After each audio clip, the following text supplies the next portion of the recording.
Hello everyone. Today I am here to conclude chapter 1, some basic concepts of chemistry.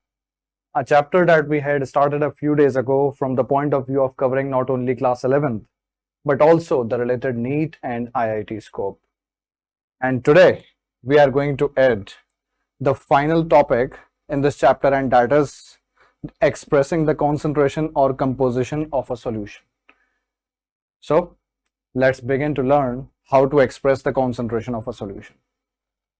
So boys and girls, इससे पहले कि हम इस तरफ जाएं कि हम सॉल्यूशन के कॉन्सेंट्रेशन को एक्सप्रेस करना सीखें, पहले हमें यह जानना होगा कि सॉल्यूशन आखिर कहते किसको हैं, सॉल्यूशन है क्या basically. That is what we need to learn first. तो आप देखिए जरा, अगर मैं आपसे कहूं कि सॉल्यूशन,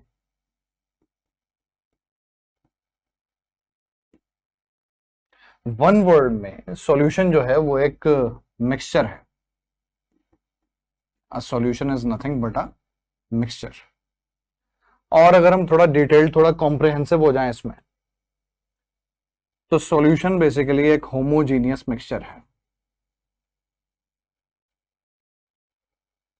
इसमें ये जो टर्म हमने पीछे जोड़ दिया है होमोजीनियस, यहां पे होमो जो लिखा है इसका मतलब है इक्वल,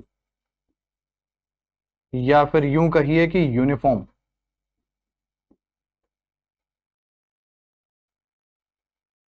या फिर सेम. तो सॉल्यूशन जिसको हम होमोजीनियस मिक्सचर बोल रहे हैं उसमें क्या चीज यूनिफॉर्म है. देखिए सॉल्यूशन के अंदर कम से कम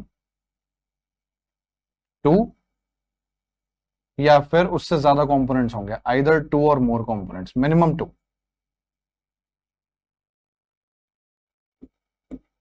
अब ये जो कंपोनेंट्स हैं इनका डिस्ट्रीब्यूशन थ्रू आउट सेम अगर होगा तो हम कहेंगे कि वो एक होमोजीनियस मिक्सचर है. एग्जाम्पल के तौर पर अगर मैं कहूं कि जैसे एयर है, एयर का जैसे जिक्र चल रहा है, तो एक बात मेरे दिमाग में ये आ रही है, आमतौर पर मैं देखता हूं कि सॉल्यूशन का नाम लोगों ने सुना नहीं कि लोगों के मन में एक लिक्विड तैरने लगता है, जैसे कोई शरबत बन गया हो आसपास. तो ये टेंडेंसी बदलनी पड़ेगी. Solution doesn't necessarily need to be a liquid always.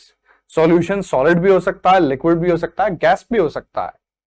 अब जैसे एयर का एग्जांपल मैं आपके सामने रख रहा हूं, तो एयर के अंदर क्या क्या है, नाइट्रोजन है, ऑक्सीजन है, 78% रफली नाइट्रोजन, 21% ऑक्सीजन, और बाकी जो परसेंटेज बची उसमें कार्बन डाइऑक्साइड है, आर्गन है, बाकी नोबल गैसेस हैं, और पॉल्यूटेंट्स हैं, और green house gases, water vapour, कुछ ऐसी चीजें जिनकी वेरिएबल परसेंटेजेस हैं. तो जैसे एयर को हम कह रहे हैं कि एयर एक होमोजीनियस मिक्सचर है, तो एयर एक सॉल्यूशन है, एक गैसियस सॉल्यूशन. अब एग्जाम्पल के तौर पर जिस रूम में खड़े होकर मैं ये क्लास कंडक्ट कर रहा हूं, यहां पर अगर रूम के अलग अलग पार्ट्स से, जैसे कि उस कॉर्नर से, इस कॉर्नर से, इस कॉर्नर से, यहां से, अगर एयर के सैंपल्स इकट्ठे कर लिए जाएं और उनको लैब में एनालिसिस के लिए भेज दिया जाए, तो जो रिजल्ट्स हमारे सामने आएंगे वो ये कि सारे ही सैंपल्स में जो अलग अलग कंपोनेंट्स की परसेंटेज है वो थ्रू आउट सेम होगी.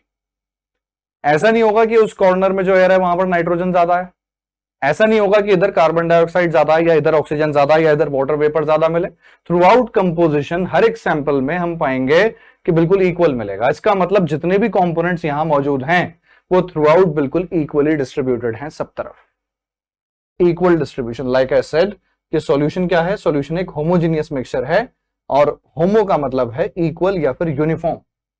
यूनिफॉर्म का मतलब क्या है, यूनिफॉर्म का मतलब लोग समझते हैं ड्रेस, जो स्कूल पहन के जानते हैं वाली ड्रेस. आपने कभी सोचा है कि उसको यूनिफॉर्म क्यों कहते हैं? Actually that is a dress that we wear. आप ये सोचिए कि उसको यूनिफॉर्म क्यों बोलते हैं, क्योंकि यूनिफॉर्म सबके लिए सेम होती है. यूनिफॉर्म का मतलब थ्रू आउट सबके लिए सेम होना. ये एक फैक्ट बता दिया मैंने आपको ड्रेस के बारे में. आमतौर पर मैं देखता हूं कि लोग बड़े कंफ्यूज रहते हैं. मैं लोगों से जब पूछता हूं कि भाई आप जो ये कपड़े पहने हुए हैं स्कूल के लिए, ये आपकी यूनिफॉर्म है, इसको यूनिफॉर्म क्यों कह रहे हैं, ये तो ड्रेस है, तो वो इसका जवाब दे नहीं पाते हैं. ये देखिए, ये एक्स्ट्रा नॉलेज मैंने आपको दिया आज. अच्छा, वापस लौटते हैं, इसी पार्ट पर आ जाते हैं।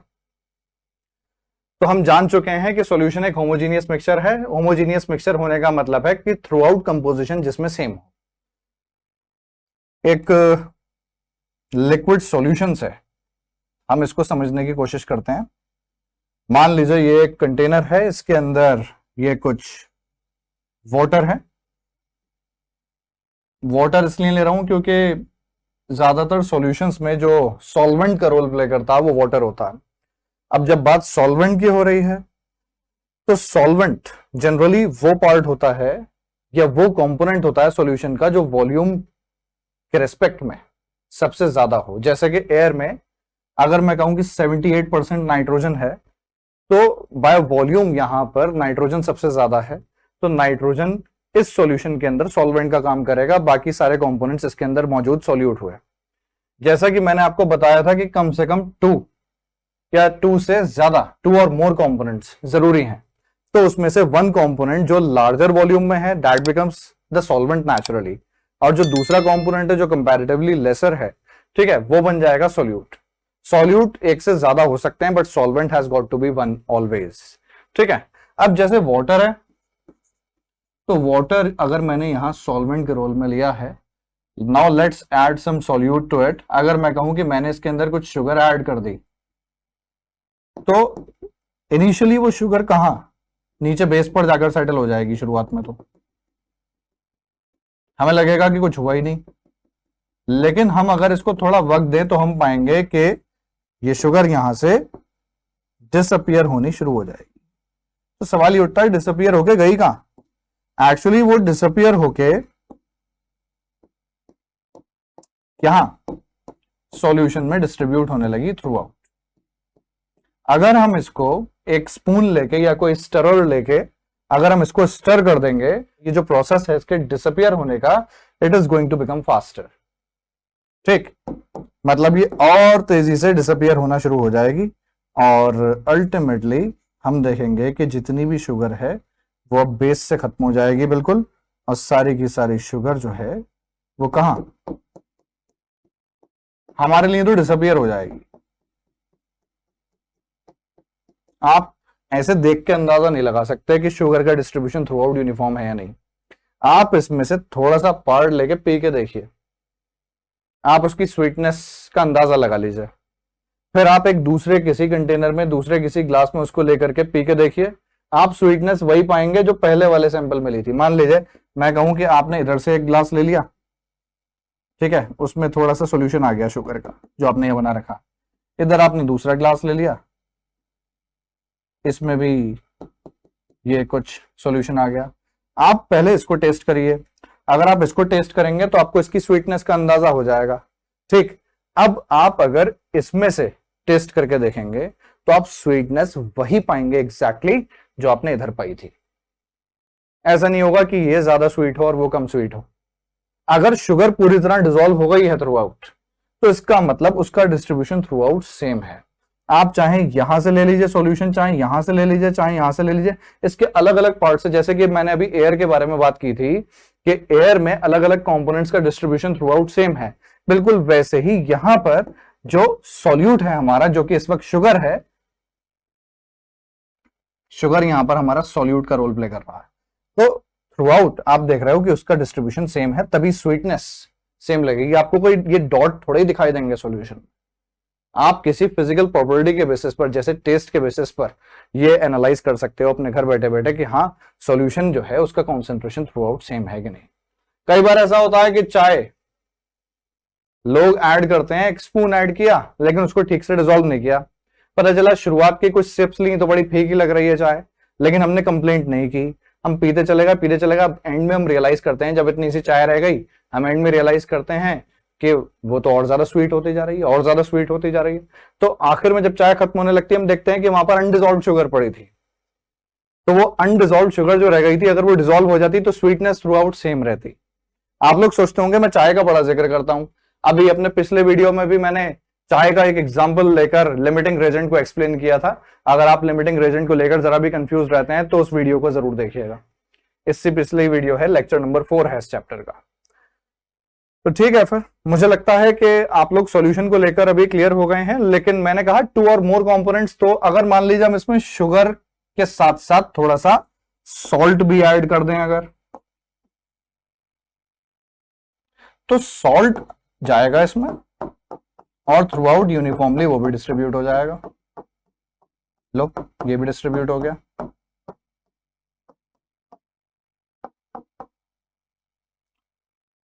मैंने कहा था कि सॉल्यूट 2 या 2 से ज्यादा हो सकते हैं। लेमन जूस और ऐड कर देते हैं थोड़ा यहां पर, तो ये लेमन जूस पता चला यहां पर तीसरा कंपोनेंट बन गया।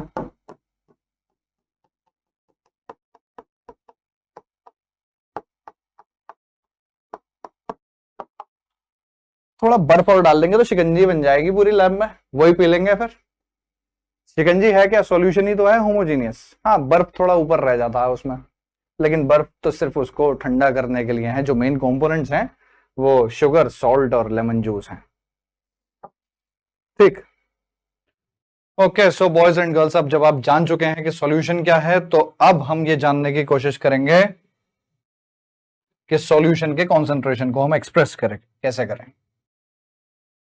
Expressing the concentration of a solution,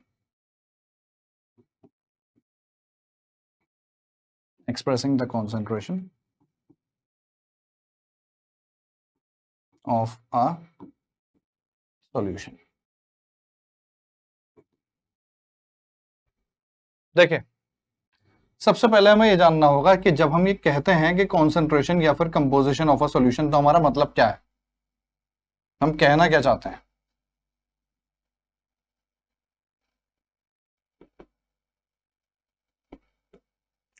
देखिए, इसको समझने के लिए मैं एक यहां पर कंटेनर ले लेता हूं,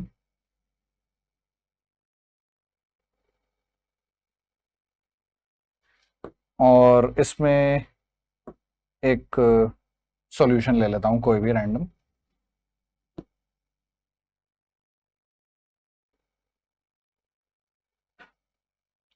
सपोज ये कंटेनर है और इसमें ये वाटर फिल्ड है अभी। अब इसमें कुछ सॉल्यूट ऐड कर देता हूं।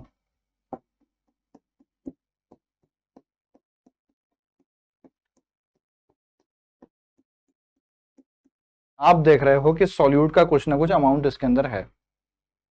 तो जब हम ये कहते हैं कि कॉन्सेंट्रेशन या फिर कंपोजिशन, तो हम कहना क्या चाहते हैं, तो हम बेसिकली ये कहना चाहते हैं कि अमाउंट। जब हम ये कह रहे हैं कि कॉन्सेंट्रेशन या फिर कंपोजिशन ऑफ अ सॉल्यूशन, तो हम कहना चाहते हैं कि अमाउंट। किसका amount? Amount of solute, amount of solute, जो कि कहां मौजूद है, dissolved in a given amount of solvent or solution।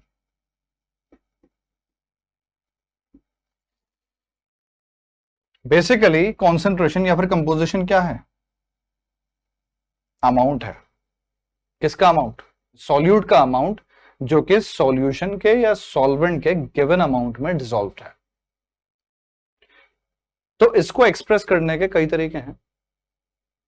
जैसे कि मैं आपसे कहने लगूं कि सबसे पहला जो मेथड है सॉल्यूशन के कॉन्सेंट्रेशन को एक्सप्रेस करने का, वो है मास परसेंटेज या फिर percentage by mass. Mass percentage और परसेंटेज बाय मास। इसका सिंबल है W/W।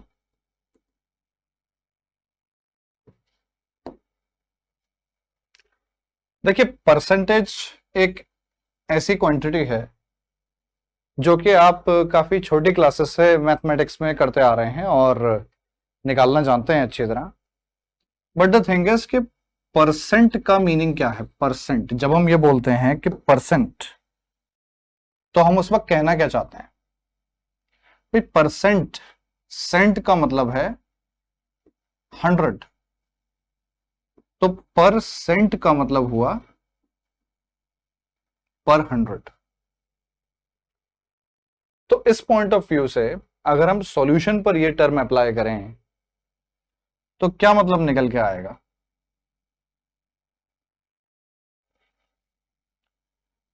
कि सॉल्यूशन के, मैंने कहा सॉल्यूशन के टोटल 100 ग्राम्स में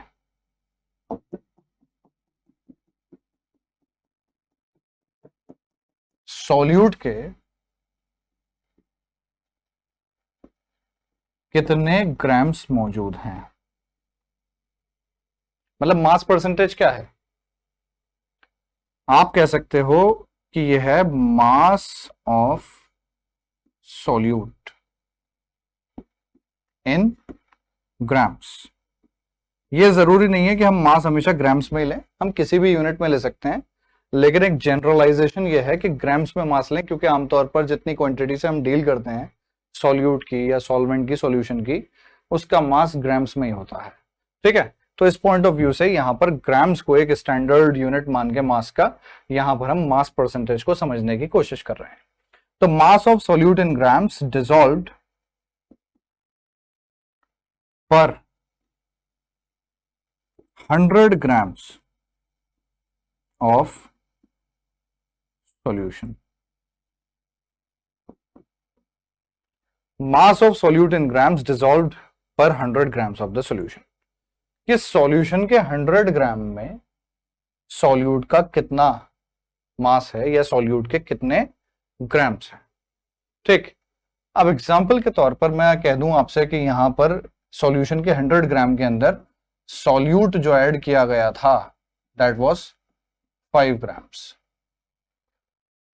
तो अगर सॉल्यूट जो ऐड किया था अगर वो 5 ग्राम्स है और सॉल्यूशन का मास 100 ग्राम्स है, तो डेफिनेशन के हिसाब से जो इस सॉल्यूशन का मास परसेंटेज हुआ वो कितना हो गया, आप कह सकते हैं कि 5% हो गया W/W, 5% W/W।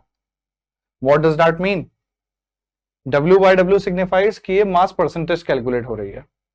जब हम ये कह रहे हैं 5% W/W, that clearly signifies percent का मतलब कि पर 100 के सॉल्यूशन के 100 ग्राम में सॉल्यूट के कितने ग्राम्स हैं, सॉल्यूट का कितना मास ग्राम्स में सॉल्यूशन के 100 ग्राम्स में डिसॉल्व्ड है।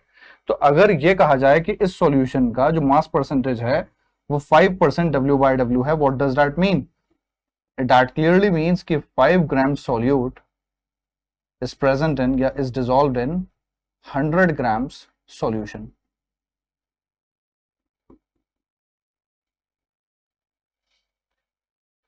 आप अपने स्कूल में जिस तरह परसेंटेज निकालते थे मार्क्स की, कैसे निकालते थे, जितने मार्क्स आपको मिले वो न्यूमरेटर में रख दिया आपने, अपॉन जितने मार्क्स आपको टोटल मिल सकते थे मैक्सिमम वो डिनोमिनेटर में रखे, मल्टीप्लाइड बाय 100।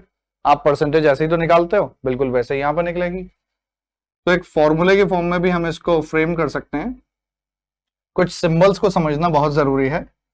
अगर मैं आपसे कहूं कि सॉल्यूट का मास है स्मॉल w, जितना सॉल्यूट इसके अंदर ऐड किया गया है उसका मास है, उसको हम डिनोट कर रहे हैं स्मॉल w से, और इसके अंदर जो सॉल्वेंट का मास है मान लीजिए हम उसको डिनोट कर रहे हैं कैपिटल W से।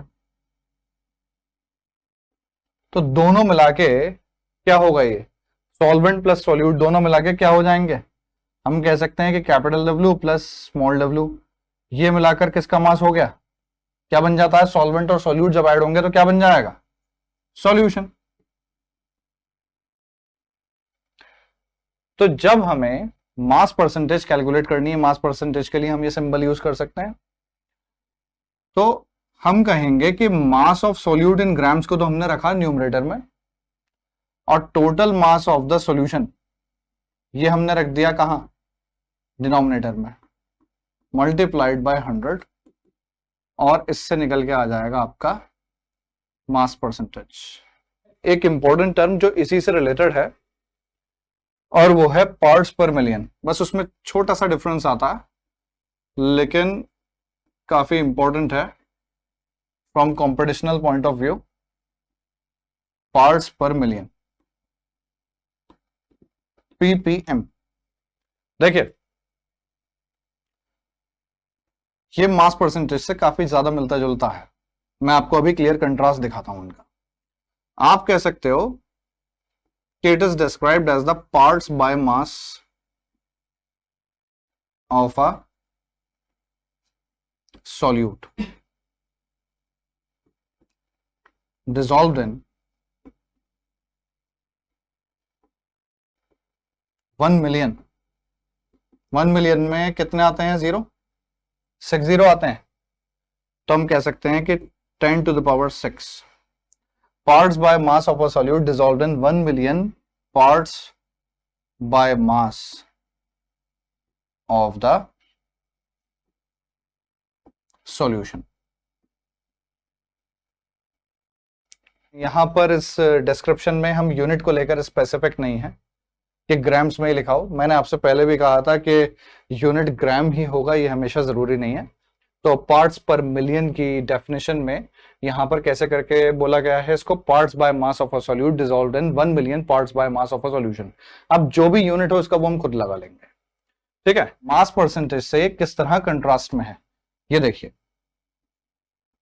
W by W equal to mass of solute आपने रखा था ऊपर, और mass of solution, solvent plus solute मिला के सॉल्यूशन बनता है, इंटू 100% निकल के आया था अगर आपने यहां पर 100 से मल्टीप्लाई किया। इससे आपको पता क्या लगता है कि सॉल्यूशन के अगर 100 पार्ट्स बाय मास हैं या 100 ग्राम्स हैं तो उसमें सॉल्यूट के कितने ग्राम्स मौजूद हैं। जैसे कि मैं आपसे कहूं कि 12% यूरिया सॉल्यूशन बाय मास और W बाय W, तो इसका मतलब क्या हुआ? बहुत ही क्लियरली इसका मतलब हम समझ सकते हैं, परसेंट का मतलब है कि पर 100। इससे बिल्कुल साफ पता लग रहा है कि 12 ग्राम्स यूरिया होंगे या 12 parts by mass of urea होंगे in 100 grams of the solution that we are talking about. 100 grams of the solution. तो इससे आपको एक एडिशनल इंफॉर्मेशन क्या मिल रही है? देखिए ये तो हो गया सॉल्यूट का मास, इसमें ये हो गया सॉल्यूशन का मास। तो सॉल्वेंट का मास आप कैसे निकालोगे? सॉल्यूशन का मास माइनस सॉल्यूट का मास, ये कितना आ गया? 88 ग्राम्स। 88 ग्राम्स यहां पे क्या हो गया? सॉल्वेंट, जो भी हो सॉल्वेंट। अब जरा हम कंट्रास्ट देखें इसका पार्ट्स पर मिलियन के लिए। तो पार्ट्स पर मिलियन कैसे निकलेंगे? Parts by mass of solute divided by parts by mass of the solution. भाई वही काम करना है, कुछ डिफरेंस तो नहीं है अभी तक। मल्टीप्लाइड बाय, वहां हमने क्या लिखा था? 100%। यहां लिखेंगे हम 10 to the power 6। तो हमारे पास यहां पर परसेंटेज निकल के नहीं आएगी, बल्कि पार्ट्स पर मिलियन निकल के आएंगे, ठीक। अगर मैं आपसे कह दूं कि 1 ppm carbon is present in the air,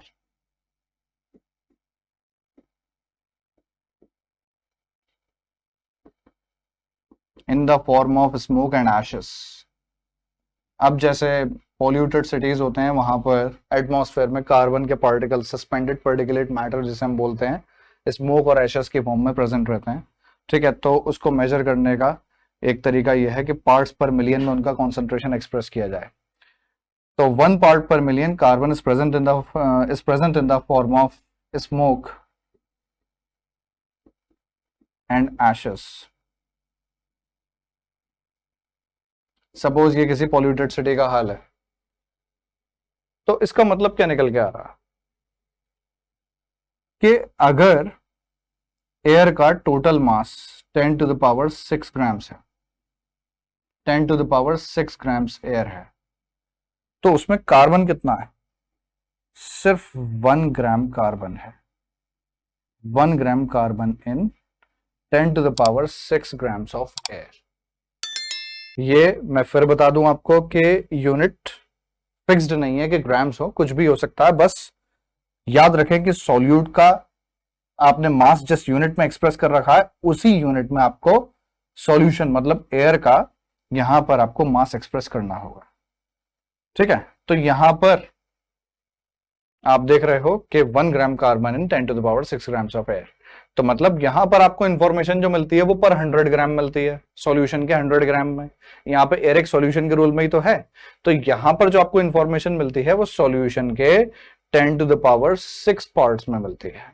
ठीक है, कि सॉल्यूशन के 10 to the power 6 parts by मास में कितने parts by mass of solute यहां पर मौजूद हैं। इस एग्जांपल में सॉल्यूट है कार्बन और सॉल्यूशन है एयर। ठीक है, और बाकी का जो पार्ट है वो हुआ सॉल्वेंट। ठीक, अच्छा अब हम ये देखते हैं कि कॉन्सेंट्रेशन को एक्सप्रेस करने का अगला मेथड कौन सा है। देखिए, कॉन्सेंट्रेशन को एक्सप्रेस करने के methods in addition to the NCERT जो आपको पता होने चाहिए from competitional point of view, NCERT में आप इनमें से 4 पाएंगे, most commonly used 4, mass percentage, molarity, molality and mole fraction. लेकिन इन एडिशन टू दीज आपको पार्ट्स पर मिलियन बिल्कुल क्लियर कट पता होना चाहिए, और मास बाय वॉल्यूम परसेंटेज को लेकर भी कई जगह पर क्वेश्चंस होते हैं, वो भी आपको पता होने चाहिए, और एक नॉर्मेलिटी जरूर आपको मालूम होनी चाहिए।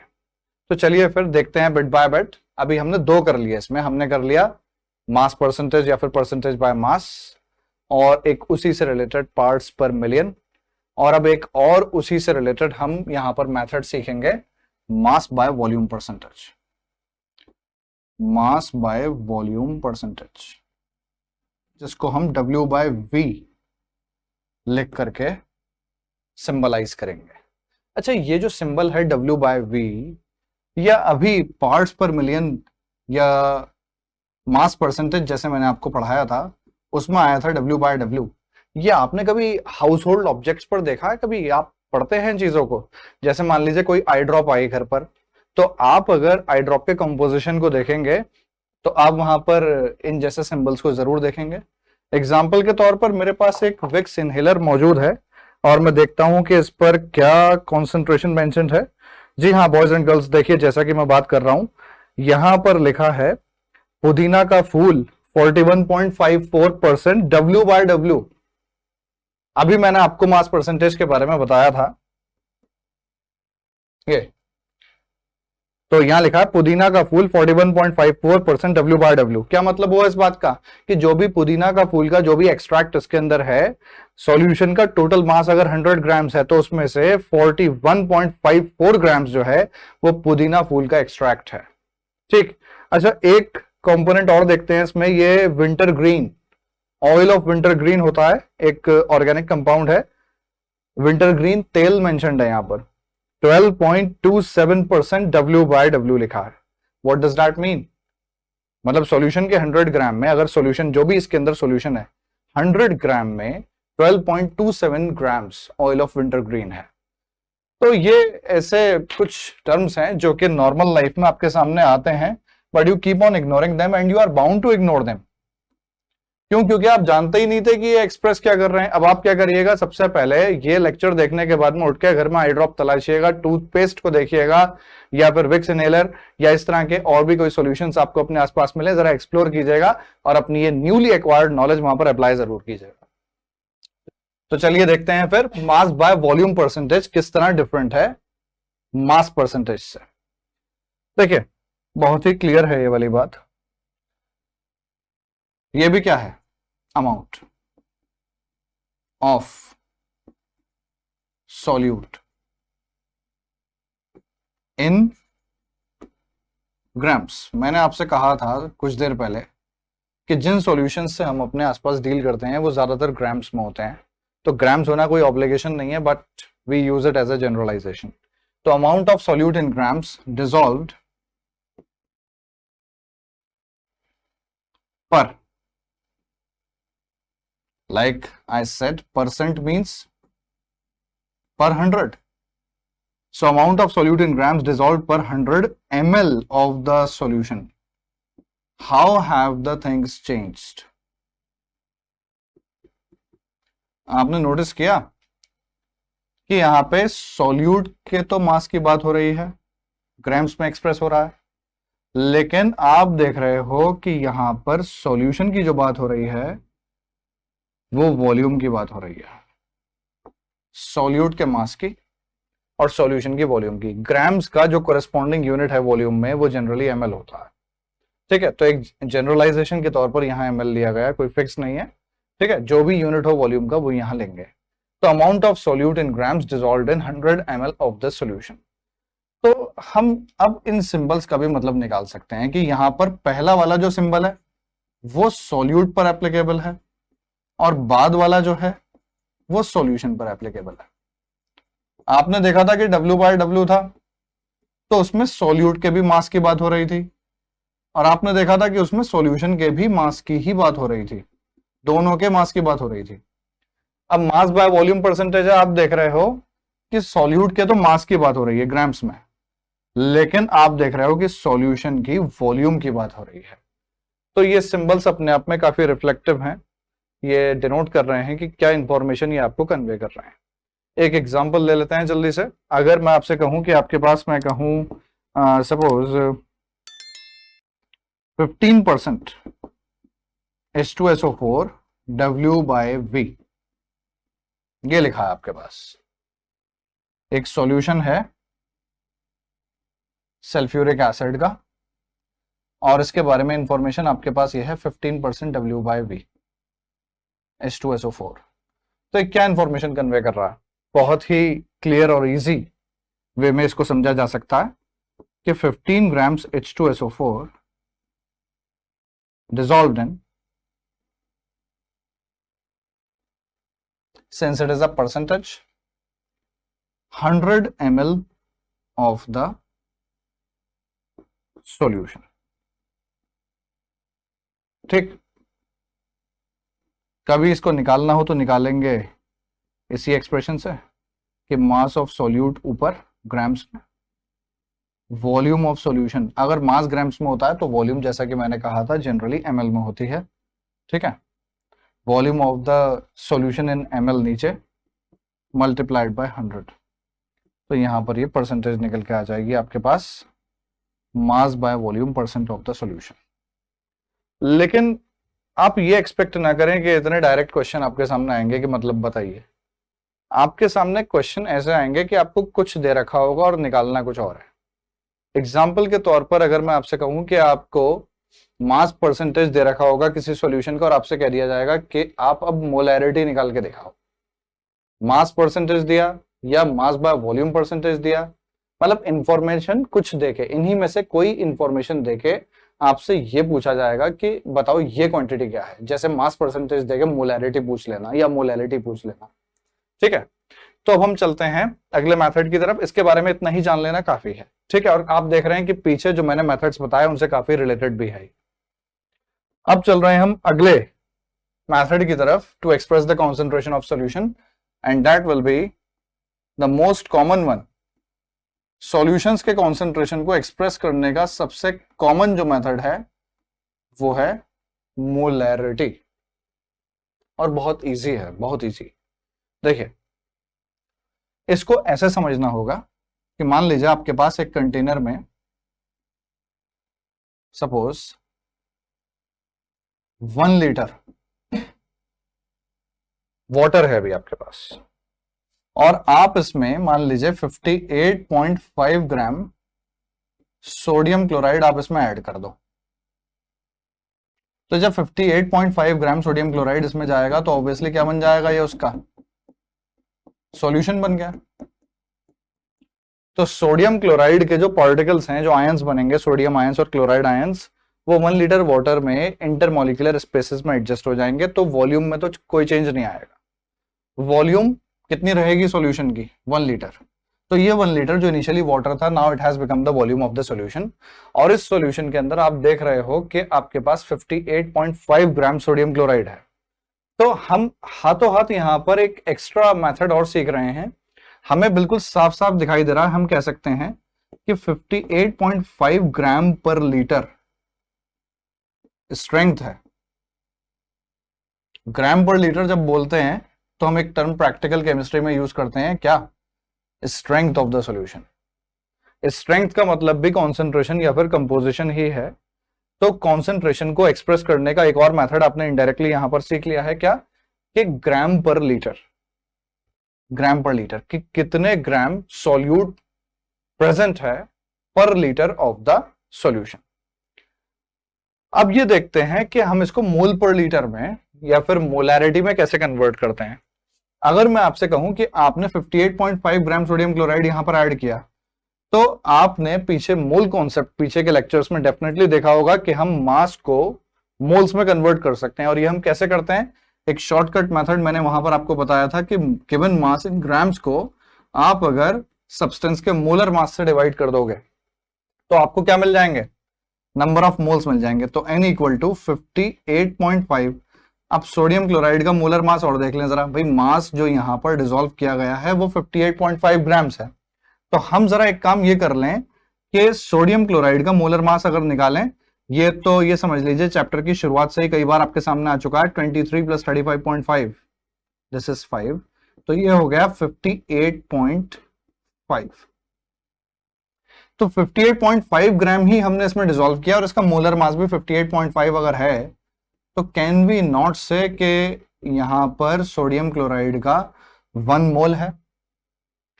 What I mean to say is कि 58.5 ग्राम्स की जगह क्या अब हम ये कह सकते हैं कि इस सॉल्यूशन के अंदर सोडियम क्लोराइड का 1 मोल प्रेजेंट है? 58.5 ग्राम पर लीटर की जगह क्या हम ये नहीं लिख सकते कि इस सॉल्यूशन के अंदर सोडियम क्लोराइड का 1 मोल पर लीटर प्रेजेंट है? 1 मोल पर लीटर मतलब हमने कॉन्सेंट्रेशन को एक नए यूनिट में एक्सप्रेस कर लिया, जो कि क्या है? मोल पर लीटर। जहां 58.5 ग्राम पर लीटर था, we converted it into moles and now we are able to say कि ये कॉन्सेंट्रेशन हो गया एक नए यूनिट में, मोल पर लीटर में। और जब कॉन्सेंट्रेशन को मोल पर लीटर में एक्सप्रेस करते हैं तभी हम कहते हैं कि हमने क्या निकाला है? सॉल्यूशन की मोलैरिटी निकाली है। अगर मैं आपसे यह कहने लगूं कि मोलैरिटी का बेसिक डिस्क्रिप्शन क्या होना चाहिए, तो हम कहेंगे नंबर। मोलैरिटी वन वर्ड में क्या है? नंबर। नंबर नंबर मतलब गिनती, कि कितनी गिनती है किसकी?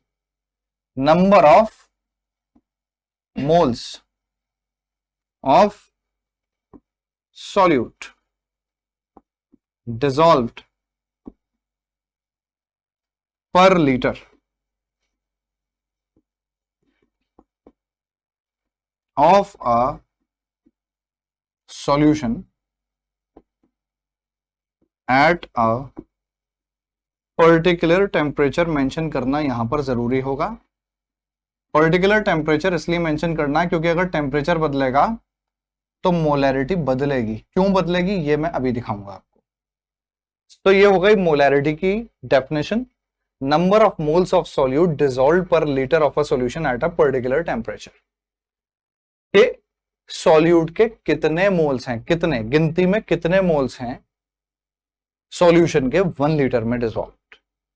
अगर आपके पास सॉल्यूशन 1 लीटर है तो सॉल्यूट के कितने मोल मौजूद है वहां पर। जैसे कि इस सॉल्यूशन की मोलैरिटी कितनी है, you can say 1 mole per litre है। मैथमेटिकली वी कैन से, देखिए इसका सिंबल कैपिटल एम है। अगर हम नंबर ऑफ मोल्स को एन से डिनोट करें, स्मॉल एन, तो मोलैरिटी क्या हो गई? Number of moles dissolved per litre of a solution. Per litre, litre में क्या नापेगा? Volume. Number of moles of solute dissolved per litre of a solution at a particular temperature. याद रखिए ये वॉल्यूम किसकी है?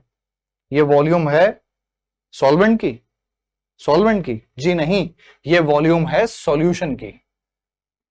आपको यहां पर जो वॉल्यूम रखनी है इस एक्सप्रेशन में, जो ये V रिप्रेजेंट कर रहा है, ये रिप्रेजेंट कर रहा है सॉल्यूशन की वॉल्यूम को, और वॉल्यूम नेसेसरीली यहां पर लीटर्स में ही होनी चाहिए। इस पर बेस्ड हम इसका यूनिट डिराइव कर सकते हैं हैंड टू हैंड। हम कह सकते हैं कि न्यूमरेटर में है मोल, वैसे आपके सामने ऑलरेडी आ चुका है, और डिनोमिनेटर में है लीटर, तो इसका यूनिट क्या हो गया? मोल पर लीटर। जैसा कि यहां लिखा भी है 1 मोल पर लीटर इस सॉल्यूशन की मोलैरिटी हो गई। मोल पर लीटर, मोल पर लीटर को शॉर्ट में मोलर कहकर भी एड्रेस करते हैं। मोलर मतलब सिंपली m लिखा हो सकता है, ठीक है। अच्छा, अगर मैं आपसे कहूं कि हम इस एक्सप्रेशन को थोड़ा और एक्सपैंड करना चाहते हैं, मान लीजिए हमें नंबर ऑफ मोल नहीं दे रखे, हमें सॉल्यूट का मास दे रखा है और सॉल्यूशन की वॉल्यूम भी ml में दे रखी है, तो हम इस एक्सप्रेशन को एक्सपैंड कर सकते हैं। किस तरह एक्सपैंड करेंगे? नंबर ऑफ मोल्स को हम कह सकते हैं कि हमने कैसे निकाले थे अभी, W upon m dash, so we can write W upon m dash, और वॉल्यूम अगर ml में है then it is an obligation for us that we need to convert it into liters. And how do we do that? हम ये करेंगे, इसको 1000 से divide करके, 1000 अल्टीमेटली ऊपर मूव कर जाएगा तो इस सॉल्यूशन की मोलैरिटी कितनी हो जाएगी? W upon m dash into 1000 upon V, और यहां वॉल्यूम का में है, ml में है, ठीक। अच्छा, अब मैंने आपसे कहा था कि यहां पर पर्टिकुलर टेम्परेचर क्यों मेंशन्ड है, ये मैं आपको बताऊंगा। ये मेंशन करना जरूरी क्यों है? ये मेंशन करना इसलिए जरूरी है क्योंकि यहां पर वॉल्यूम टर्म गिवन है। इसके एक्सप्रेशन में, मोलैरिटी के एक्सप्रेशन में, you can very clearly see कि यहां पर वॉल्यूम है। अब जब वॉल्यूम, देखिए टेम्परेचर अगर चेंज होगा, टेम्परेचर, तो आप जानते हैं कि चीजें एक्सपैंड होती हैं टेम्परेचर इंक्रीज होने से। टेम्परेचर इंक्रीज मतलब वॉल्यूम इंक्रीज। अब जब वॉल्यूम इंक्रीज होगी तो ऑब्वियसली मोलैरिटी, जो कि वॉल्यूम पर इनवर्सली डिपेंडेंट है, वो मोलैरिटी डिक्रीज होगी। इसी तरह टेम्परेचर घटेगा अगर, तो वॉल्यूम डिक्रीज होगी, वॉल्यूम डिक्रीज होगी तो मोलैरिटी इंक्रीज होगी।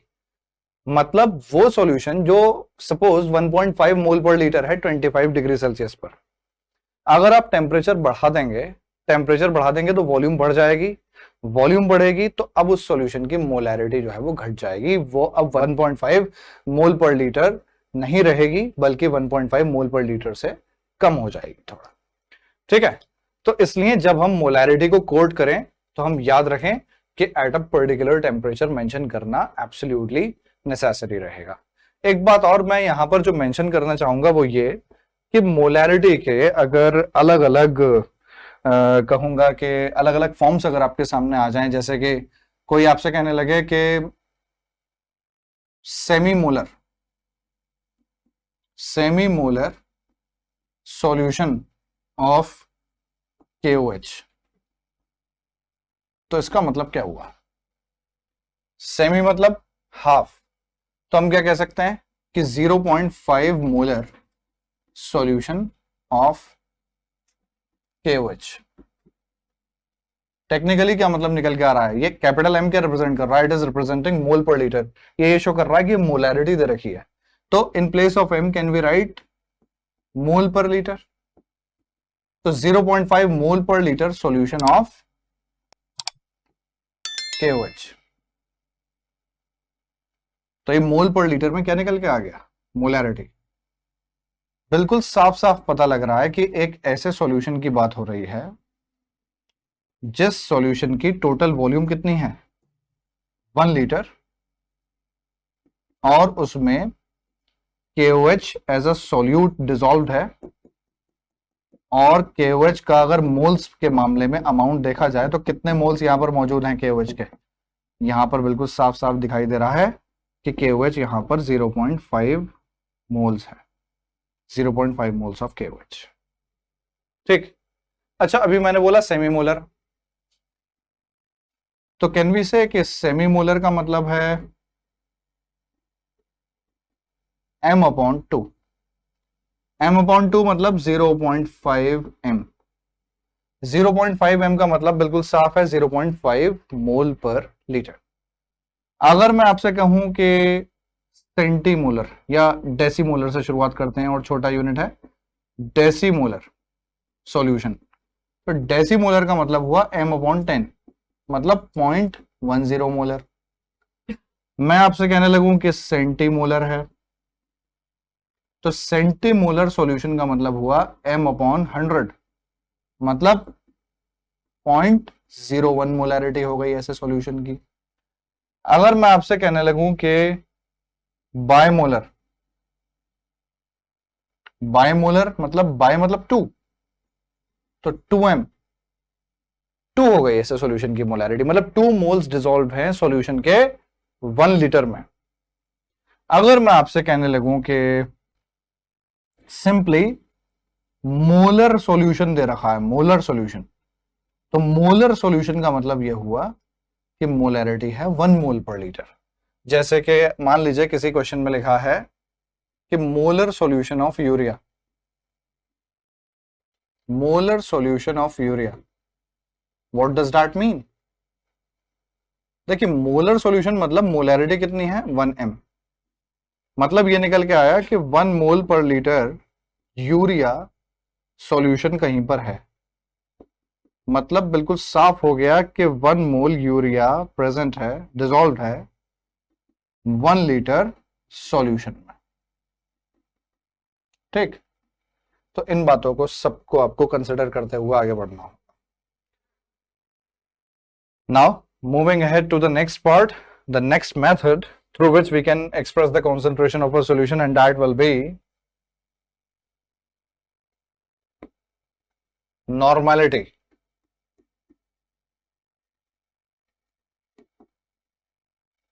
नॉर्मेलिटी डिनोट करेंगे n से, और इसमें और मोलैरिटी में बहुत ज्यादा डिफरेंस नहीं है, ये रिलेटेड हैं और काफी इंपॉर्टेंट है ये क्लास 12 के पॉइंट ऑफ व्यू से भी और कॉम्पिटिशनल पॉइंट ऑफ व्यू से भी।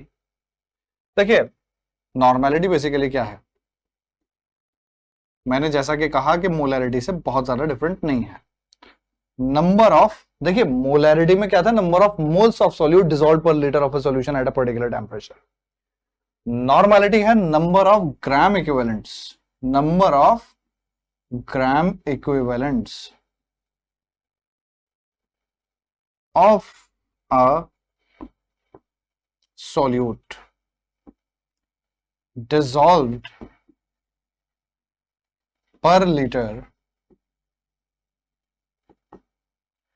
of a solution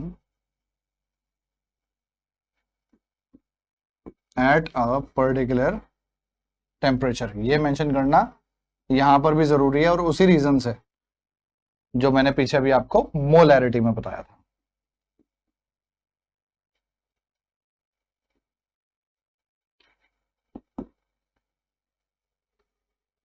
अगर मैं एक रेफरेंस के लिए एक सॉल्यूशन ले लूं, यहां पर मैं कह दूं कि इस सॉल्यूशन की टोटल वॉल्यूम जो है वो 1 लीटर है, तो इसके अंदर जितने ग्राम इक्विवेलेंट्स होंगे सॉल्यूट के, सॉल्यूट के जितने ग्राम इक्विवेलेंट्स इसके अंदर मौजूद होंगे वो इस सॉल्यूशन की नॉर्मेलिटी है। मैथमेटिकली जरा समझने की कोशिश करते हैं। नॉर्मेलिटी जैसा कि यहां लिखा है नंबर ऑफ ग्राम इक्विवेलेंट्स, अगर मोलैरिटी से मुझे कंट्रास्ट दिखाना हो यहां पर, तो molarity like I said that it is the number of moles of solute dissolved per liter of solution at a particular temperature. Normality is the number of gram equivalents of a solute dissolved per liter of a solution at a particular temperature. अब देखिए एक important जो बात है यहां पर वो ये है कि नंबर ऑफ मोल तो आप सब लोग जानते हो। भाई आपने क्या किया, मोलैरिटी में आपने नंबर ऑफ मोल्स को लिख दिया W/m'। आप जानते हो कि नंबर ऑफ मोल को कैसे फाइंड आउट किया जाता है, मास से। आप गिवन मास को मोलर मास से डिवाइड कर देते हो और आपके पास नंबर ऑफ मोल्स निकल के आ जाता है इनटू 1000/V। अब सवाल ये उठता है कि जिस तरह नंबर ऑफ मोल आपने बड़ी आसानी से W/m' लिख दिए, उसी तरह नंबर ऑफ ग्राम इक्विवेलेंट कैसे निकालेंगे? देखिए जैसे नंबर ऑफ मोल्स हैं बिल्कुल वैसे ही नंबर ऑफ ग्राम इक्विवेलेंट्स हैं, बट इनको निकालने के लिए आपको एक एडिशनल क्वांटिटी की जरूरत पड़ेगी जानने की, जिसे हम बोलते हैं इक्विवेलेंट मास। फिलहाल आप इतना जान लीजिए कि नंबर ऑफ ग्राम इक्विवेलेंट निकलेंगे कैसे। गिवन मास को आपको इक्विवेलेंट मास नाम की क्वांटिटी से डिवाइड करना पड़ेगा। नंबर ऑफ मोल जैसे कैसे निकालते हो आप, नंबर ऑफ मोल कैसे निकाल रहे हो, नंबर ऑफ मोल निकाल रहे हो गिवन मास को मोलर मास से डिवाइड करके। उसी तरह नंबर ऑफ ग्राम इक्विवेलेंट कैसे निकालोगे, गिवन मास को इक्विवेलेंट मास से डिवाइड करके। अब सवाल ये उठता है कि मोलर मास तो आपको आता है, कैसे रिलेटिव मॉलिक्यूलर मास को या जो भी फॉर्मूला मास है किसी सब्सटेंस का आपने उसको ग्राम्स में एक्सप्रेस कर दिया, जैसे कि सोडियम क्लोराइड का कितना था 58.5 उसका फॉर्मूला मास है एएमयू, तो आपने 58.5 ग्राम कह दिया and that becomes the molar mass. That is very easy for you to deal with because you are already familiar with it. But now when we have to figure out that what is equivalent mass, तो हम देखिए इसकी बहुत detail में तो नहीं जा रहे हैं अभी, लेकिन मैं आपको मेथड बता देता हूं कि अलग अलग सब्सटेंसेस के केस में इक्विवेलेंट मास आकर निकालेंगे कैसे. देखिए अगर कहीं पर कोई एसिड है या एलिमेंट ले लीजिए, पहले किसी एलिमेंट का अगर आपको इक्विवेलेंट मास निकालना है तो इक्विवेलेंट मास निकलेगा ऐसे कि आपको उसके एटॉमिक मास को वैलेंसी से डिवाइड करना होगा, atomic mass upon valency. Like अगर मैं आपके सामने एल्यूमिनियम का केस रख दूं, एल्यूमिनियम का एटॉमिक मास है 27, तो इक्विवेलेंट मास कैसे निकल जाएगा 27 अपॉन एल्यूमिनियम की वैलेंसी होती है 3, तो इक्विवेलेंट मास हो गया एल्यूमिनियम का 9. अब इसी तरह अगर मैं आपसे कहने लगूं कि कोई एसिड है, suppose for an acid, acid का इक्विवेलेंट मास कैसे निकलेगा, एसिड का जो भी मॉलिक्यूलर मास या मोलर मास है डिवाइडेड बाय इट्स बेसिसिटी. जैसे कि अगर मैं कहूं कि H2SO4 है फॉर एग्जांपल, H2SO4 का मोलर मास है 98, तो 98 अपॉन बेसिसिटी क्या होता है, बेसिसिटी आप कह सकते हो कि कितने हाइड्रोजन फर्निश कर सकता है कोई एसिड अगर उसको वाटर में डिसॉल्व किया जाए. H2SO4 को अगर आप वाटर में डिसॉल्व कर देंगे तो H2SO4 आयनाइज होकर कितने हाइड्रोजन देगा पर मॉलिक्यूल 2. देखिए H2SO4 को अगर मैं यहां आयनाइज कर दूं तो एक्वस सॉल्यूशन में it is going to ionise as follows 2H plus plus SO4 2 minus. तो how many H plus ions can it furnish? 2. So its basicity becomes 2. ठीक है, तो 98 अपॉन 2 मोलर मास कितना हो गया इसका 49. अगर मैं आपसे कहूं कि आपको किसी बेस का इक्विवेलेंट मास निकालना है,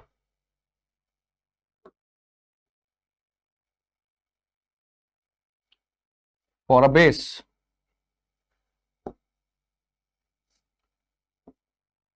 जैसे कि मैं आपसे कहने लगूं कैल्शियम हाइड्रोक्साइड, कैल्शियम हाइड्रोक्साइड का फॉर्मूला मास 74 है, तो इक्विवेलेंट मास कितना हो गया, जो भी इसका मोलर मास आ रहा है डिवाइडेड बाय एसिडिटी.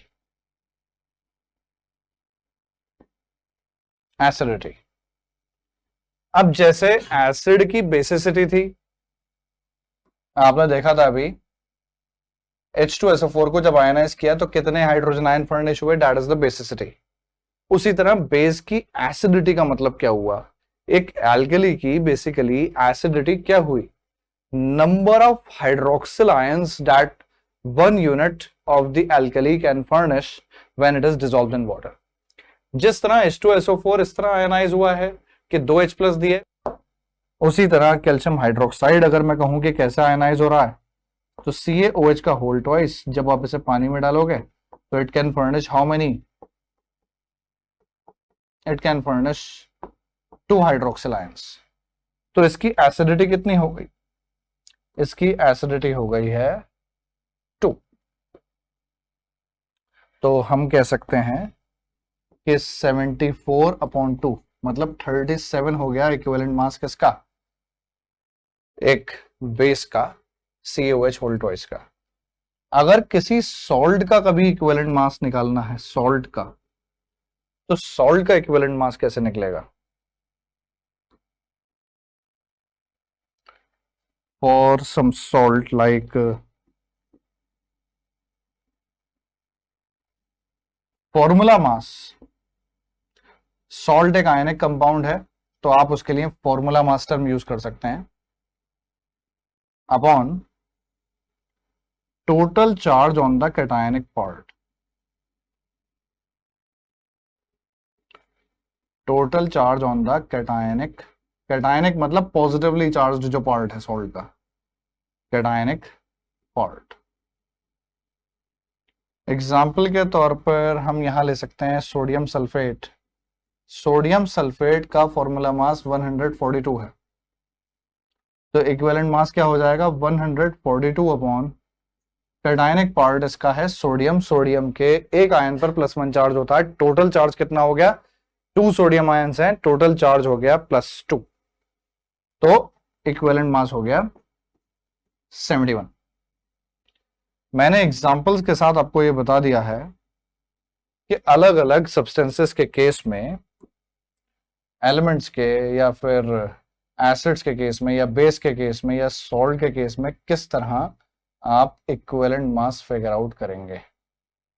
अब सवाल ये उठता है इक्विवेलेंट मास की जरूरत कहां पड़ेगी। जैसा कि आप अभी देख पा रहे हैं कि नॉर्मेलिटी में आपको नंबर ऑफ ग्राम इक्विवेलेंट्स निकालना है। अब नंबर ऑफ ग्राम इक्विवेलेंट्स निकालने के लिए लाइक आई सेड आपको गिवन मास इन ग्राम्स को किससे डिवाइड करना पड़ेगा, इक्विवेलेंट मास से। तो अगर मान लीजिए किसी क्वेश्चन में कोई एसिड इन्वॉल्व है तो वहां पर नंबर ऑफ ग्राम इक्विवेलेंट आप कैसे निकालोगे।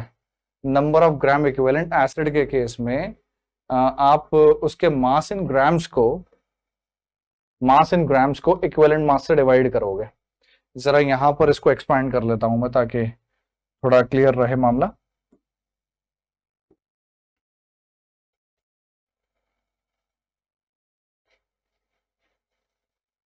देखिए, तो नॉर्मेलिटी का अब एक्सपेंशन आप जानते हैं कि क्या होगा। नंबर ऑफ ग्राम इक्विवेलेंट्स की जगह आप लिख सकते हैं W/E, आप जान चुके हैं वहां पर। और अब आप ये भी जान चुके हैं अलग अलग सब्सटेंसेस के केसेस में इक्विवेलेंट मास कैसे निकालेंगे। और बाकी का पार्ट बिल्कुल वैसा ही रहेगा जैसे मोलैरिटी में था। वॉल्यूम अगर ml में है तो उसको लीटर्स में कन्वर्ट करने के लिए 1000 से डिवाइड करना जरूरी है। तो ये हो गया इसका एक्सपैंडेड फॉर्मूला और ये हो गया इसका कॉम्पैक्ट फॉर्मूला। अब अगर यूनिट निकालना है नॉर्मेलिटी का, देखिए मोलैरिटी से आप इसके कंट्रास्ट को देखिए, जहां m' था बस उस जगह पर क्या मौजूद है, यहाँ इक्विवेलेंट मास। ठीक है, जहां मोलर मास वहां इक्विवेलेंट मास, बाकी सब कुछ बिल्कुल सेम है। यूनिट डिफरेंट होगा obviously. Normality number of gram equivalent dissolve per litre of solution है, तो हम कहेंगे ग्राम इक्विवेलेंट ऊपर और लीटर नीचे, तो ग्राम इक्विवेलेंट पर लीटर। एक तो ऐसे होगा जैसे मोलैरिटी के केस में क्या था, मोल पर लीटर। उसी तरह नॉर्मेलिटी के केस में क्या होगा, ग्राम इक्विवेलेंट पर लीटर। मोलैरिटी के केस में मोल पर लीटर को शॉर्ट में मोलर बोला गया था। नॉर्मेलिटी के केस में ग्राम इक्विवेलेंट पर लीटर को नॉर्मल कहकर एड्रेस किया जा सकता है, नॉर्मल। जैसे कि कोई आपसे कह दे कि 1.6 normal solution of HCl, what does that mean. बिल्कुल क्लियर मतलब है कि 1.6 ग्राम equivalents of HCl dissolved in 1 liter of a solution. So boys and girls, that is it about normality. ये जानना बहुत जरूरी है, इस पर बेस्ड हम क्वेश्चन डेफिनेटली करेंगे अपने नेक्स्ट वीडियो में, क्योंकि यहां पर अभी इस वीडियो में हम इस चैप्टर को कंक्लूड कर रहे हैं। कॉन्सेंट्रेशन से रिलेटेड जितनी भी बातें हमें जाननी है, जो भी मेथड्स हमें जानने हैं, मैं जानता हूं कि ये वीडियो थोड़ी लेंथ वाइज बढ़ी जा रही है, but we need to finalise this chapter in this very video, and in my next video I shall be coming back to you with lots and lots of questions, right, lots and lots of questions related to these all concentration methods and also their scope in the NEET and the IIT. Now, the next method through which we need to express the concentration of a solution shall be molality. देखिए molality जो है वो भी molarity से मिलती जुलती ही है। जरा पहले सबसे पहले इसकी डेफिनेशन ले लेते हैं। नंबर, मोलैलिटी क्या है? Number of moles of solute. भाई अभी तक मोलैरिटी के कंपैरिजन में कोई डिफरेंस आया यहां पर? I don't think so. देखिए भाई मोलैरिटी क्या था? Number of moles of solute, और अभी जो मैंने जस्ट अभी अभी वहां पर लिखा है number of moles of solute. तो फिर डिफरेंस कहां है? डिफरेंस इसके आगे आएगा, देखते हैं थोड़ा। Number of moles of solute dissolved पर केजी पर किलोग्राम ऑफ सॉल्वेंट होगा ये। And boys and girls, please do notice that I have not mentioned at a particular temperature here in this case. उसकी वजह है, अभी जान जाएंगे आप। मोलैरिटी में एट अ पर्टिकुलर टेम्परेचर बोला, नॉर्मेलिटी में भी eight a particular temperature mention किया गया आखिर में। यहां पर नहीं कर रहा है eight a particular temperature mention. क्यों नहीं कर रहा है? That you will see very soon. पहले जरा कंट्रास्ट देखें एक्सप्रेशन वाइज। मोलैरिटी में क्या है? Number of moles of solute dissolved per litre of a solution at a particular temperature. अगर एक्सप्रेशनल कंट्रास्ट देखा जाए तो मोलैलिटी क्या है? Number of moles of solute. अभी तक कोई डिफरेंस है? अभी तक कोई डिफरेंस नहीं है, लेकिन हाँ डिनोमिनेटर में जरूर डिफरेंस होगा, क्योंकि यहां पर आपको रखना है अब मास, और वो भी सॉल्वेंट का, और वो भी किलोग्राम्स में। सो मोलैलिटी क्या हो गया? Number of moles of solute dissolved per kilogram of solvent. अब मोलैरिटी क्या है? Number of moles of solute dissolved per litre of solution at a particular temperature. यहां पर मेंशन नहीं कर रहा है एट अ पर्टिकुलर टेम्परेचर, क्यों? अभी पता लग जाएगा। देखिए जरा इसको एक्सपैंड और कर लें।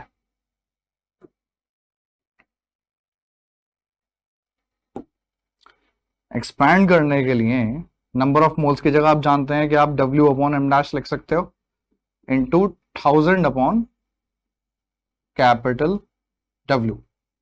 अगर ये मास ग्राम्स में है सॉल्वेंट का, तो इसको किलोग्राम में कन्वर्ट करने के लिए आपने 1000 से डिवाइड किया हुआ। ये हो गया मोलैलिटी का एक्सपेंडेड एक्सप्रेशन। और मोलैरिटी का एक्सपेंडेड एक्सप्रेशन क्या है? आप सब जानते ही हैं, W upon M dash into 1000 upon V। आप ये देखो कि मोलैरिटी के एक्सप्रेशंस में वॉल्यूम टर्म आ रही है। टेम्परेचर अगर चेंज होता है तो वॉल्यूम पर फर्क पड़ता है। जब वॉल्यूम पर फर्क पड़ता है तो जो क्वांटिटी यहां पर डिपेंडेंट है उस पर मोलैरिटी, उसमें भी चेंज आएगा। तो यहां पर इसलिए हमें temperature at a particular temperature बोलना जरूरी है। अब आप जरा कंट्रास्टिव यहां पर मोलैरिटी में देखिए कि यहां पर एक्सप्रेशन में कहीं पर भी वॉल्यूम नहीं है, सिर्फ मास है। तो मास पर क्या फर्क पड़ता है टेम्परेचर चेंज होने से? भाई आज जो पर्सन 25 डिग्री सेल्सियस पे 60 केजी का है, क्या वो 35 डिग्री सेल्सियस पे 70 केजी का हो जाएगा क्या, या 50 केजी का हो जाएगा? मास तो नहीं चेंज होना ना। वॉल्यूम चेंज होती है बट मास चेंज नहीं हो सकता। समझ रहे हैं? तो क्योंकि मास वही रहेगा, टेम्परेचर चेंज होने से कोई फर्क नहीं पड़ेगा मास पर, इसलिए मोलैलिटी जो कि सिर्फ मास पर डिपेंडेंट है, वॉल्यूम डिपेंडेंट नहीं है। मोलैलिटी के एक्सप्रेशंस में आप देख सकते हैं कि वॉल्यूम नहीं है, तो इसीलिए मोलैलिटी में आपने डेफिनेशन देते हुए eight a particular temperature mention नहीं किया। कई बार डायरेक्ट सवाल पूछा जाता है, ऑब्जेक्टिव्स में यह पूछ लिया जाता है कि इनमें से कौन सी ऐसी क्वांटिटी है जो कि टेम्परेचर पर डिपेंडेंट नहीं है, कौन सा ऐसा मेथड है कॉन्सेंट्रेशन का जो कि टेम्परेचर पर डिपेंडेंट नहीं है। तो उसमें कुछ ऑप्शंस दिए जाते हैं। मोलैलिटी अगर वहां पर मौजूद है तो उसका सही जवाब जो होगा वो क्या होगा? मोलैलिटी ही होगी। ठीक है, molality is independent of temperature. Molality is dependent, normality is dependent, but not molality. ठीक है, तो अगर कोई आपसे कहने लगे कि इसका यूनिट क्या है, तो यूनिट अभी बन जाता है, मैं इसको दोबारा लिख लेता हूं। यहां पर स्पेस थोड़ा कम है एक्चुअली। तो molality number of moles of solute dissolved पर केजी ऑफ सॉल्वेंट है जैसे, तो भाई यहां क्या आएगा? ऊपर क्या है? मोल, और नीचे क्या है? केजी। तो आप क्या कह सकते हो? आप कह सकते हो मोल पर केजी, और या फिर शॉर्ट में बोल दिया जाता है molal. Molal, MOLAL, molal, small m से रिप्रेजेंट कर दिया जाता है। मतलब कल को अगर आपसे कोई कह देता है कि 1.6 मोलल इथेनॉल सॉल्यूशन, तो इसका मतलब क्या है? बिल्कुल साफ मतलब है इसका कि 1.6 मोल पर केजी इथेनॉल है मौजूद। मतलब यह है कहने का हम एक ऐसे सॉल्यूशन से डील कर रहे हैं जिसमें सॉल्वेंट के 1 किलोग्राम में 1.6 मोल्स इथेनॉल के मौजूद हैं। 1.6 moles of ethanol in 1 kg of solvent या सॉल्यूशन? सॉल्वेंट, ये तो जान चुके हैं आप। That is it about molarity. Everything about molality has been covered in this. And now, the final method to express the concentration of a solution shall be mole fraction. बहुत important है ये वाला भी। मोल फ्रैक्शन को x से represent करते हैं और 12 के पॉइंट ऑफ व्यू से भी काफी इंपॉर्टेंट ये मेथड है कॉन्सेंट्रेशन को एक्सप्रेस करने का। दूसरा ही चैप्टर है सॉल्यूशंस, उसमें आप कई जगह पर मोल फ्रैक्शन का रोल देखेंगे और बहुत इजी है मोल फ्रैक्शन। देखिए कैसे, अगर मैं आपसे कहूं कि एक सॉल्यूशन है और उसके अंदर दो कंपोनेंट्स हैं ए और बी, आपने जब ए और बी इसके अंदर मिक्स किए तो आपने दोनों का मास मेजर कर लिया। ए का मास है WA और बी का मास है WB, और इनके मोलर मासेस भी आपको पता है। ए का मोलर मास है M-A और बी का मोलर मास है M-B। ठीक है, इनको आपने यहां पर मिक्स किया हुआ है, एक होमोजेनियस मिक्सचर, एक सॉल्यूशन यहां पर मौजूद है। तो इसको हम जरा टैबुलेट कर लें इस इंफॉर्मेशन को। हमारे पास है एक ऐसा सॉल्यूशन जिसके अंदर दो कंपोनेंट्स हैं ए और बी, और ए का मास है उसके अंदर WA और बी का मास है WB। तो M-A है मास ए का और M-B है मोलर मास बी का। तो हम यहां पर नंबर ऑफ मोल निकाल सकते हैं।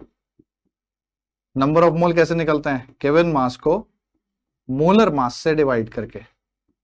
तो Na equal to WA upon M-A, then NB will be WB upon M-B।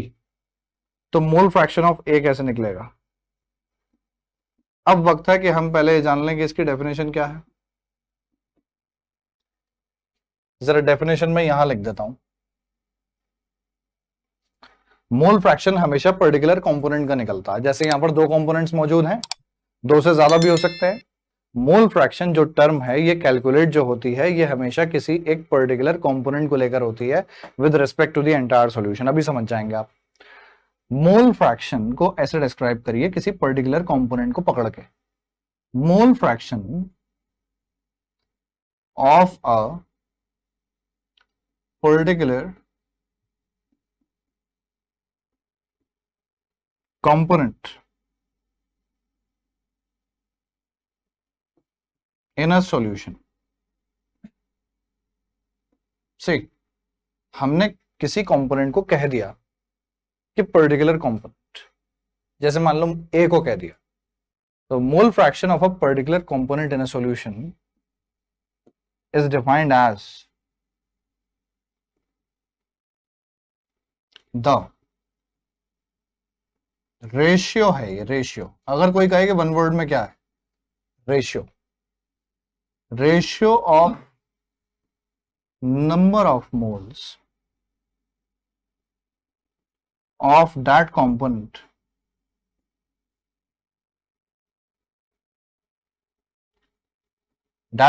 मतलब वो कंपोनेंट जो हमने सेलेक्ट कर रखा है, जिसके बारे में हम बात कर रहे हैं।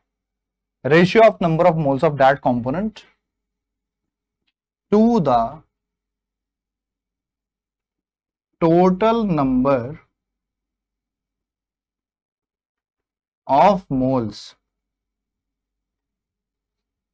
ऑफ ऑल components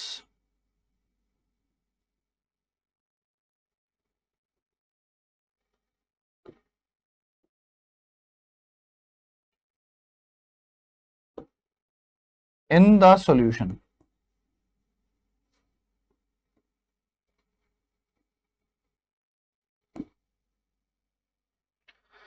तो आपने देख लिया कि मोल फ्रैक्शन की डेफिनेशन यह है, mole fraction of a particular component in a solution is defined as the what ratio.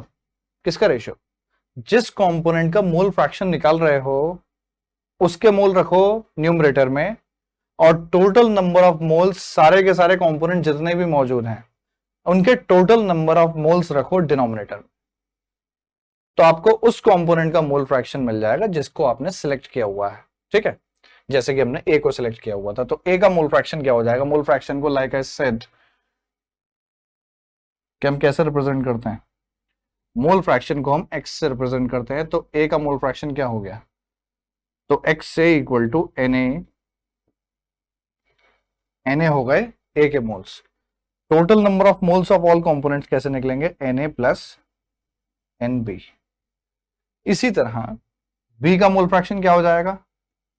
N B upon N A plus N B. ये हो गया बी का मोल फ्रैक्शन और ये हो गया ए का मोल फ्रैक्शन। ठीक, अगर यहां पे कोई तीसरा कंपोनेंट भी होता, मान लो सी होता, तो ये क्या हो जाता? X C equal to N C upon N A plus N B plus N C, ये हो जाता। ठीक, एक इंपॉर्टेंट बात जो आपको जान लेनी चाहिए कि कहीं पर अगर आप फ्रैक्शंस बना रहे हो तो फ्रैक्शंस का टोटल जो निकल के आएगा वो 1 निकल के आएगा। अच्छा एक बात बताओ, आप में से किसी की बर्थडे आ रही है क्या अभी हाल फिलहाल? मान लो किसी की बर्थडे आ रही है, सपोज जो पर्सन अभी इस वीडियो को देख रहे हैं, सपोज उन्हीं की एक बर्थडे आने ही वाली है बस अभी अक्टूबर में। तो उन्होंने, जो पर्सन इस वीडियो को देख रहे हैं अभी, उन्होंने मान लीजिए अपने बर्थडे पर बिल्कुल गोल केक बनवाया, एक बिल्कुल गोल केक, सब तरफ से डायमीटर नपवा नपवा के स्केल से नाप के, और उन्होंने एक गोल केक बनवा लिया। ठीक है, मतलब ठीक है गोल केक बनवाते हैं लोग, बट इतना ज्यादा पैशन इस बात को लेकर, इतना ज्यादा ऑब्जर्वेशन कि स्केल से रख रख के, चलिए खैर कोई बात नहीं। अब लोग बड़े मतलब उत्सुक हैं कि ऐसा क्यों किया है कि स्केल यूज हो रहे हैं। ठीक है, अब जो असली हैरानी हुई लोगों को वो उस वक्त हुई जब आपने केक काटने के लिए भी स्केल रख रख के बिल्कुल डायमीटर के अलोंग केक काटा। मान लीजिए आपने एक कट ये लगाया, छूने नहीं दे रहा है आप किसी को केक इस बीच, और एक कट आपने लगाया। लोग बर्थडे सॉन्ग आ रहे हैं आपके आसपास, लेकिन आप तो डायमीटर नापने में बिल्कुल पॉइंट टू पॉइंट व्यस्त हैं एकदम। ठीक है, ऐसा हुआ है कभी? चलिए खैर, आपने ये केक बनवाने के बाद इसके बिल्कुल इक्वल इक्वल 4 पार्ट्स कर दिए, और ये वाला पार्ट जिसमें मैं सर्कल्स बना रहा हूं, सपोज आपने सबसे पहले उठा के खुद खा लिया।